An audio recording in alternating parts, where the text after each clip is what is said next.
anytime you go into a store, now especially, you get into the produce section and everything is like camera ready. It's all perfect and looking great. So anything that's not meeting that consumer demand, and I've been guilty of it too, it's getting tossed. If we can just divert it and really talk about sort of the food system in general and put food rescue in that system as that last hashtag, it's really the same conversation as recycling was decades ago. So I think if you really want to get an idea of the kinds of food that we're delivering, anything like this, you can pick this up at Trader Joe's, Stop and Shop, any kind of vendor like this. These kinds of grapes, this is stuff that you and I would buy. This is not rotted, it's not bad. I think that's the biggest misconception about the kind of food that we're working with.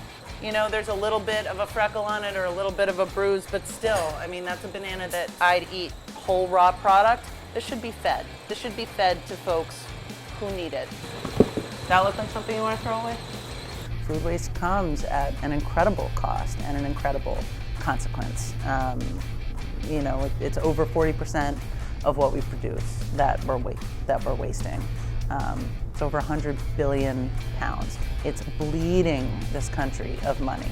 Think of the Rose Bowl in California. It's a 95,000 seat arena. Fill it with fresh produce every day and set it on fire. That's the rate that we're wasting food. And then within that, that is additionally costing over 300 million barrels of oil to incinerate that food. It's a quarter of our global freshwater consumption. The list goes on and on and on. I thought that we could do a better job. Ashley's first drop-off, I go outside and she's like, do you have help? And I said, well, no, I think I can manage to take the bag with me. She's like, I have a lot more than that. So I said, okay. I kind of looked in her car and I said, okay. From that drop-off, the very first drop-off, I think she's probably maybe tripled in size, if not more. We're getting right now a truck full of food and a van full of food. We do 2,100 meals every single day. And we can't do that without the support of donors and with Lovin Spoonfuls. For me, it's especially great when we get the fresh produce and fresh fruit that it's so hard for us to budget in our regular budget for food. I never know what I'm going to get, but whatever it is, if it's fresh, we try to figure out some way to pull some of the frozen or canned product out of the menu for the day and get Ashley's stuff right in there. And it's been fantastic. In addition to everything else that we do at Pine Street Inn, we run a food service training program that's here to help folks get back on their feet. That's what I really love about this program in particular. They've got such a great vocational program with knife skills and training chefs that all of these fresh vegetables, they're constantly chopping, constantly prepping because they have to serve so many meals. And if we're able to help them do it better and with some healthier food, that's awesome.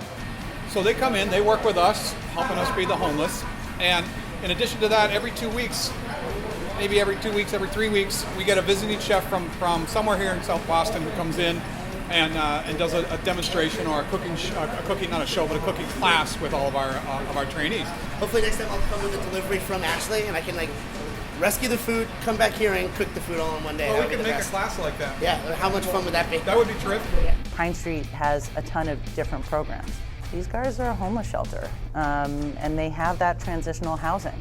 And the money that they can put back into their primary purpose of dealing with homelessness and curing homelessness, because they're not spending top dollar on food, that's of incredible value to us. You put that money back into the community, into